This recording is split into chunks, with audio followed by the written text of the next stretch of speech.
नागौर जिले की खींवसर विधानसभा क्षेत्र के विधायक रेवंतराम डांगा का अखबार में स्टिंग ऑपरेशन होने के बाद एक तरफ राजस्थान में सियासी खलबली मची हुई है, तो दूसरी तरफ बीजेपी की प्रदेश उपाध्यक्ष ज्योति मिर्धा ने सोमवार यानी आज देश के गृह मंत्री अमित शाह से मुलाकात की है।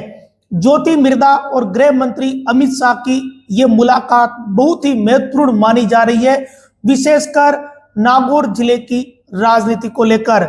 लोगों में इस बात को लेकर बहुत ही ज्यादा क्यूरियोसिटी है कि ज्योति मिर्धा और गृह मंत्री अमित शाह के बीच जो मुलाकात हुई उसमें क्या चर्चा रही होगी।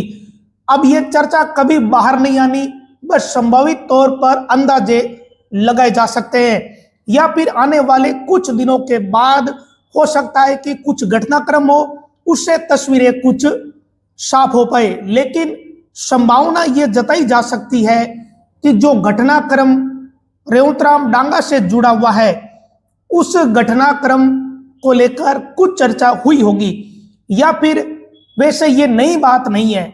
नई बात इसलिए नहीं है क्योंकि रेवंतराम डांगा या बीजेपी के कुछ नेताओं द्वारा नागौर जिले में जो कुछ किया जा रहा था उसकी कुछ शिकायतें पहले भी हो चुकी थी।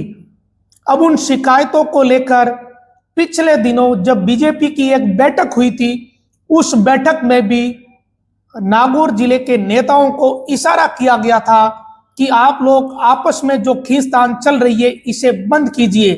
ये इशारा भी बैठक में बाकायदा हुआ था, लेकिन शायद कुछ नेता इस बात को भांप नहीं पाए कि ये जो कुछ हो रहा है या जो कुछ कहा जा रहा वो किस संदर्भ में कहा जा रहा। या फिर ये कह सकते हैं कि सत्ता का मद जो होता है, सत्ता की जो ताकत होती है, उसमें नेता इतने डूब गए थे कि वो कमीशन भी 40-40% तक की डिमांड करने लगे थे।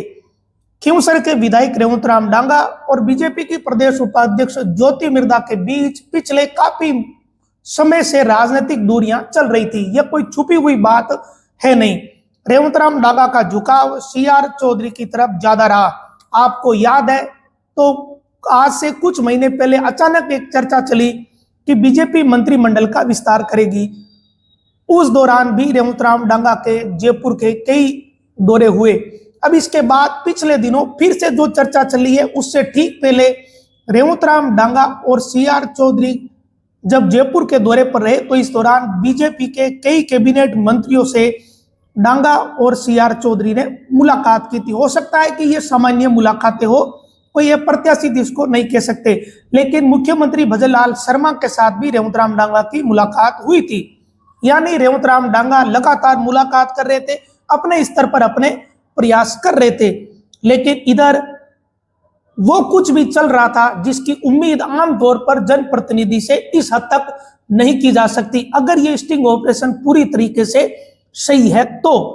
अब पिछले कुछ समय से जो दूरियां चल रही थी, कुछ समय की बजाय कुछ महीने के तो ठीक रहेगा, विशेषकर तब से जब से पंचायतों के परिसीमन का प्रस्ताव रेवंतराम डांगा द्वारा भेजा गया था, उसके बाद से चीजें बदली और रेवंतराम डांगा ने अपनी एक नई लकीर खींचने की कोशिश की। राजनीतिक रूप से नई लकीर खींचना कोई गलत बात नहीं है, लेकिन नई लकीर खींचने के साथ ही कुछ और लकीरें भी रेवंतराम डांगा ने ऐसी खींच दी जो लोगों के सामने दिखने लगी या उसकी परतें उधड़ने लगी, और इस बीच ये स्टिंग ऑपरेशन हो गया।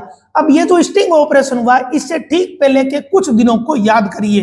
उन दिनों में एक चर्चा खूब ज्यादा चली थी कि रेवंतराम डांगा को मंत्री बनाया जा सकता है। अब ये चर्चा नागौर जिले में विशेषकर रेवंतराम डांगा के समर्थक जो कार्यकर्ता है उन्होंने सोशल मीडिया पर खूब इन बातों का जिक्र किया था। और ऐसा भी नहीं है कि केवल समर्थकों ने ये चर्चा की, राजनीतिक गलियारों में भी ये खूब चर्चा थी कि हो सकता है कि हनुमान बेनीवाल की पत्नी कनिका बेनीवाल को चुनाव हराने वाले रेवंतराम डांगा को मंत्री बनाया जा सकता है। ये खूब चर्चाएं नागौर जिले में चल रही थी। इन सारी चर्चाओं के बीच एक तो डीएमएफटी का पैसा स्वीकृत हुआ, वो 10 करोड़ रुपए का बजट खींवसर के अलग अलग इलाकों में स्वीकृत हुआ।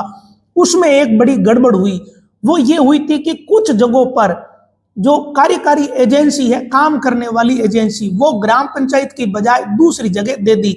यानी डीएमएफटी का जो 10 करोड़ का पैसा क्योंसर के अलग अलग गांवों में दिया गया, उसमें कई जगह एजेंसी बदल दी।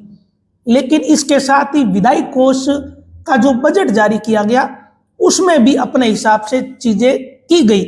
और ये जो बजट जारी हो रहा था, इसी दौरान स्टिंग ऑपरेशन भी चल रहा था। और अब जो कुछ है वो आपके सामने है। यानी रेवंत राम डांगा उस तरफ थे जिस तरफ ज्योति मिर्धा नहीं थी। ये बात बहुत स्पष्ट है, कोई छुपी हुई बात नहीं है। सबकी एक अपनी अलग ही डगर इसमें चल रही थी राजनीतिक रूप से, विशेषकर तब से जब से पंचायतों के परिसीमन के प्रस्ताव विधायक या विधायकों द्वारा भेजे गए थे, उसके साथ ही चीजें बदल गई। इधर आपको पता है तो भारतीय जनता पार्टी की जो नागौर की टीम है, उनके द्वारा जन सुनवाइयां भी शुरू की गई थी। विधायक रेवंत राम डांगा भी इन चीजों में रुचि ले रहे थे। तो कुल मिलाकर जो कुछ नागौर के राजनीतिक गलियारे में चल रहा था, वो खींचतान साफ तौर पर दिख रही थी। और उसी खींचतान के कारण पिछले दिनों जो बीजेपी की एक बैठक हुई थी संगठन के लोगों के साथ, उसमें मुख्यमंत्री ने कहा था, हमारे सूत्रों ने हमें ये बताया, तभी बताया था कि सीएम ने ये कहा है, ये बड़े नेताओं ने कहा है कि आप अपने जिले में जो कुछ चल रहा है इसे ठीक करिए। तो एक तरीके से कुछ इशारे हुए थे, एक तरीके से समझाया जाता है कि भाई जो चीजें चल रही है राजनीतिक रूप से खींचतान, वो ठीक नहीं है।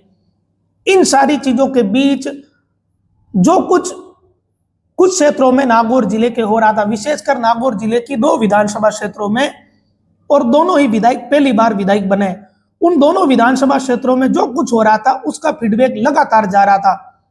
एक जगह से नहीं, 2 जगह से नहीं, कई जगहों से फीडबैक पहुंच रहा था। ऐसा तो है नहीं कि बीजेपी केवल अधिकारियों से पूछती है या सरकार केवल अधिकारियों से पूछती है। सरकार के पास इतना बड़ा सूचना तंत्र होता है, इतना बड़ा माध्यम होता है कि सरकार कहीं से भी कितना भी फीडबैक किसी के बारे में भी ले सकती है। सरकार के पास अधिकारियों का सिस्टम है, खुद की पार्टी के पदाधिकारी है, बूथ से लेकर जिला स्तर के पदाधिकारी है, फिर मीडिया है, फिर आरएसएस है, तमाम ढांचा है जो फीडबैक देता रहता है। और वो फीडबैक जब पहुंचा तो उस फीडबैक के बाद कुछ चीजें पहले से ही चीजें साफ थी, लेकिन शायद ये किसी को नहीं पता था, कुछ को छोड़कर, या स्टिंग ऑपरेशन हो रहा है इसके बारे में संभवतः किसी को कानो कानी भनक नहीं थी। जिस अखबार ने स्टिंग ऑपरेशन किया, उनके अधिकारियों और स्टिंग करने वाले पत्रकार को तो ये पता ही थी बात। लेकिन बीजेपी में या नागौर बीजेपी में ये बात किसी को पता हो, ये बात बिल्कुल ही गले नहीं उतरती। अब किसको पता था ये एक अलग बात है, हो सकता है कि किसी को पता भी हो या नहीं भी हो, लेकिन आमतौर पर पत्रकार जब भी ऐसे स्टिंग ऑपरेशन करते हैं तो उस संस्थान के अलावा किसी भी बाहरी व्यक्ति को पता नहीं होता।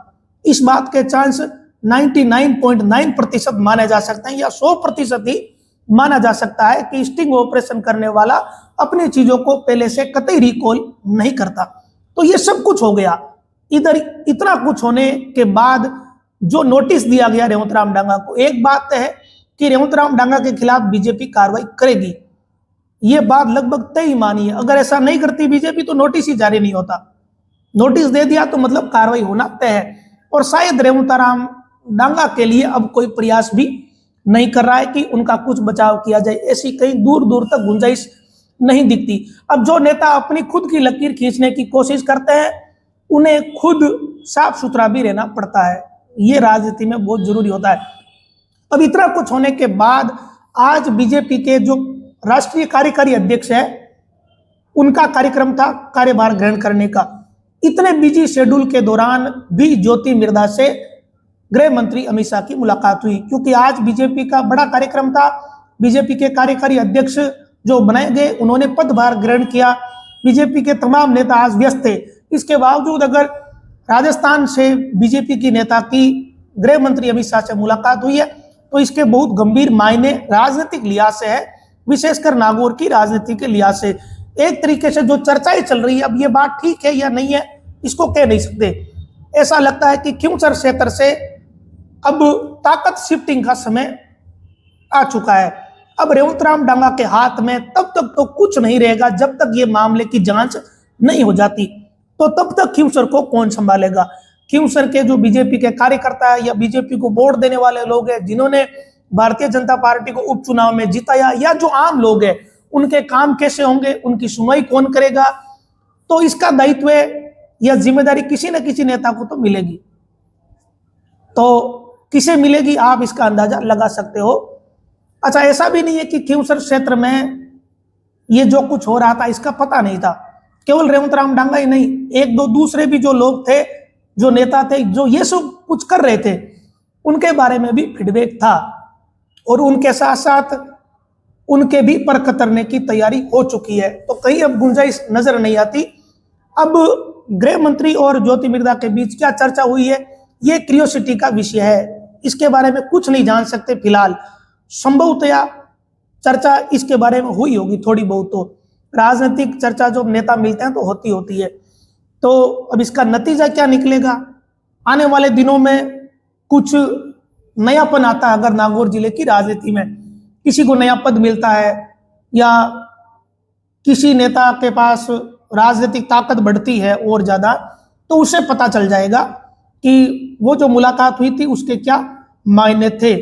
लेकिन ये जो मुलाकात हुई है आज वाली, इसमें कुछ फीडबैक भी नए गए होंगे, जो पहले से फीडबैक दिए हुए हैं इनके द्वारा और भी दिए होंगे। तो एक बात है कि जिले के विधायक अब फूंक फूंक कर कदम रखेंगे।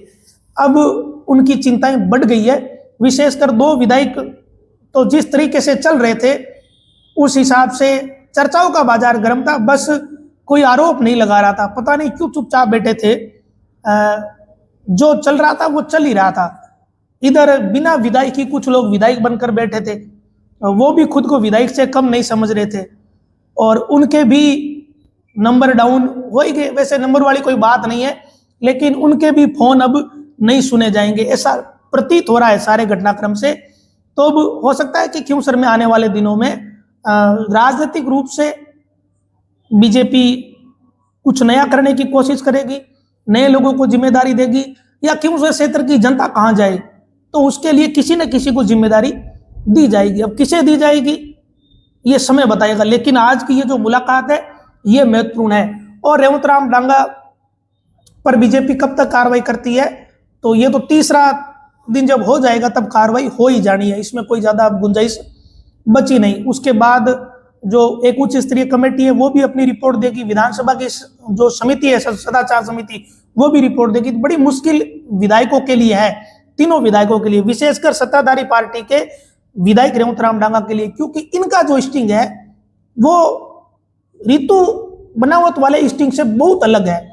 इसमें बहुत स्पष्ट है कुछ चीजें, तो इस कारण गाज भी इन पर ज्यादा गिर सकती है या गाज गिरना तय माना जा रहा है। इन सारी चीजों के बीच ये जो मुलाकात हुई है, अब इसमें क्या चर्चा हुई किसी को नहीं पता, लेकिन अब इसके मायने निकलेंगे, लोग अंदाजा लगाएंगे और वो अंदाजा सटीक तब जाएगा जब आने वाले दिनों में कुछ नई चीजें राजस्थान और नागौर की राजनीति में होगी। लेकिन फिलहाल ये क्यूरियोसिटी क्रिएट हो गई है नागौर जिले में, और जो दूसरे अलग अलग नेता है उनके लिए भी वो चीजें जस की तस हो गई।